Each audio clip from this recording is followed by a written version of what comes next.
আজি সদনত আমাৰ ৰাজ্যপাল মহোদয়ৰ ভাষণ হ'ব।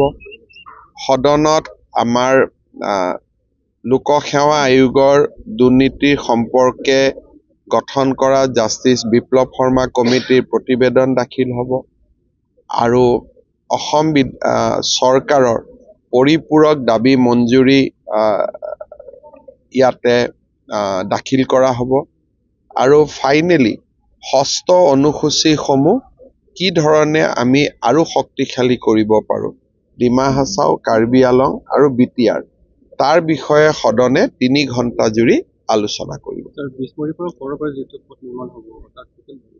তাৰ বৰ্তমান যিখন তেওঁলোকে বাজেট নিৰ্মাণ কৰিছে প্ৰায় 36 crores, কিন্তু মই ভাবো যে ইয়াক আৰু অলপ আমি দিব লাগিব যাতে অলপমান জাগাই জাগাই য'ত বজাৰ আছে তাতে যাতে ডিভাইডাৰ আদি নিৰ্মাণ কৰিব পাৰো ই বাজেটটো আৰু অলপ বাঢ়িব। ইন্টাৰনেশ্যনেল ভুটানৰ যে মানুহসকলে ৰিঅপেন হ'ব নেকি? মোৰ মতেদি ৰাস্তাটো ধুনীয়া হ'লে স্বাভাৱিকভাৱে ৰিঅপেন হ'ব কাৰণ ভুটানৰ পাৰ্টত ধুনীয়া ৰাস্তা আছে। এইখিনি যদি আমি বনাই দিব পাৰো তেতিয়াহ'লে তেওঁলোকে ডেফিনেটলি অহা যোৱা কৰাৰ কাৰণে এই ৰাস্তাটো আকৌ ব্যৱহাৰ কৰিব। ইমান দিনে ৰাস্তাটো বেয়াৰ কাৰণে তেওঁলোকে ইউজ কৰা নাছিল। লোকসভা নিৰ্বাচনৰ সময়ত মই কাৰিগাঁৱত এখন নিৰ্বাচনী সভাত প্ৰতিশ্ৰুতি দিছিলোঁ যে সৰলপাৰালৈকে যোৱা ভাৰত ভূটান সীমান্তলৈকে আমি ৰাস্তাটো ধুনীয়াকৈ নিৰ্মাণ কৰিম। মোৰ ঘোষণাৰ পিছত PWD ডিপাৰ্টমেণ্টে এটা এষ্টিমেট বনালে, কাম কাজো আগবঢ়ালে, কিন্তু মই আজি ৰাস্তাটো নিজে চাই গ'লো যাতে আৰু অলপ ভাল কৰি ৰাস্তাটো আমি বনাব পাৰোঁ।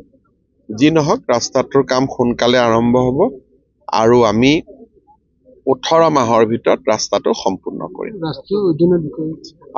চিকনা জালুৱা যিটো আমাৰ ৰাইমনাৰ পিছত অসমৰ এখন নেশ্যনেল পাৰ্ক হিচাপে যোৱাকালি কেবিনেটে স্বীকৃতি দিয়ে। এতিয়া বড়োলেণ্ডত মানস, ৰাইমনা, চিকনা জালুৱা এই গোটেইখিনি মিলি 3খনকৈ নেশ্যনেল পাৰ্ক হ'বগৈ। এইটো এটা আমাৰ ৰাজ্যৰ বাবে বিশেষকৈ যিসকলে বন ভাল পায়, বন্যপ্ৰাণী ভাল পায় তেওঁলোকৰ কাৰণে এটা সুখৰ খবৰ। মই এটাই মাত্ৰ বড়োলেণ্ডবাসী ৰাইজক অনুৰোধ কৰিম যাতে আমি এই 3খন উদ্যানক আমি যাতে সংৰক্ষণ কৰোঁ, তেতিয়া পৰ্যটনৰ অপাৰ সম্ভাৱনা আমাৰ সন্মুখত আহি পৰিব।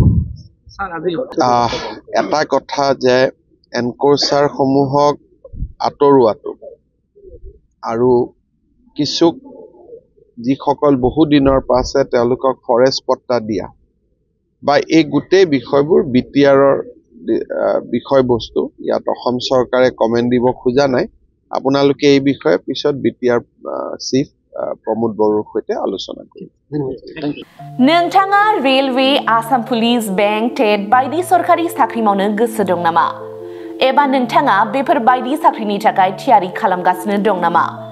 नोंथाङा railway, Assam police, banking, SSC, Assam direct recruitment, TET बायदिनि आनजादखौ खनले होदोंब्लाबो जाफुंसारनायखौ मोननो हायाखै नामा?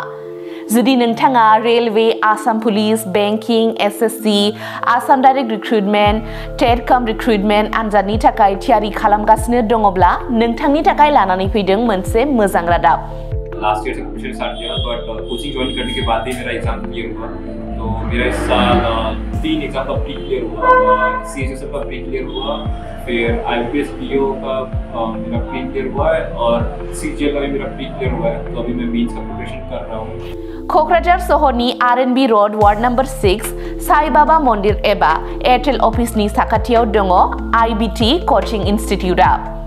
IBT कचिं इन्स्टिट्यूटआव banking, SSC, railways, defence, TET आरो गुबुन सरकारि साख्रिफोरनि आनजादनि कचिं होनाय जायो आरो बेनि मुं थिसननाया दासान्दि सोलिगासिनो दङ। आं नाजानाय मेथ्सफोराव उइकफोरमोन, ओमफ्राय दा बाहाय आं एसे गोख्रों जाबाय आरो बाहाय CA क्लासबो जायो, माने सामफ्राम कारेन्ट एफेयारफोर जानाय, मालामा जानाय, जेमा जानाय बिदिखौ मोनगोन। ओमफ्राय रिजनिंफोर, इंग्लिश क्लास जाजोबो गासैबो। मेरा क्वांट में एक्चुअली खराब था, इसलिए मेरा ज़्यादातर एग्जाम में क्वालिफाई नहीं कर पा रहा था और कॉन्फिडेंट भी नहीं था। जब से मैंने ज्वाइन किया है तब से मैंने 1 पे एक्चुअली अभी मैं 1 पे अच्छा हूँ और कर भी पा रहा हूँ, तो अभी कॉन्फिडेंट भी हूँ और फैकल्टीज भी बहुत अच्छे हेल्प करते हैं बहुत। IBT कोचिंग इंस्टीट्यूटआव मुं थिसननायनि गोबां मुलाम्फाफोरखौ नोंथाङा मोननो हागोन, जेरै लो course fees, specially daily current affairs classes, lifetime membership card, weekly 5 to 6 days classes, comprehensive study materials, regular online and offline mock test, Make My Exam app, flexible class timings, doubt clearing session. Before गासै सुबिदाफोरखौ नोंथाङा IBT coaching इंस्टीट्यूटआव मोननो हागोन। अब्ला थाबैनो मुं थिसनदो। आबुङै मिथिनो थाखाय 9387277188 एबा 9101325849 आव सोलोंनो हागोन।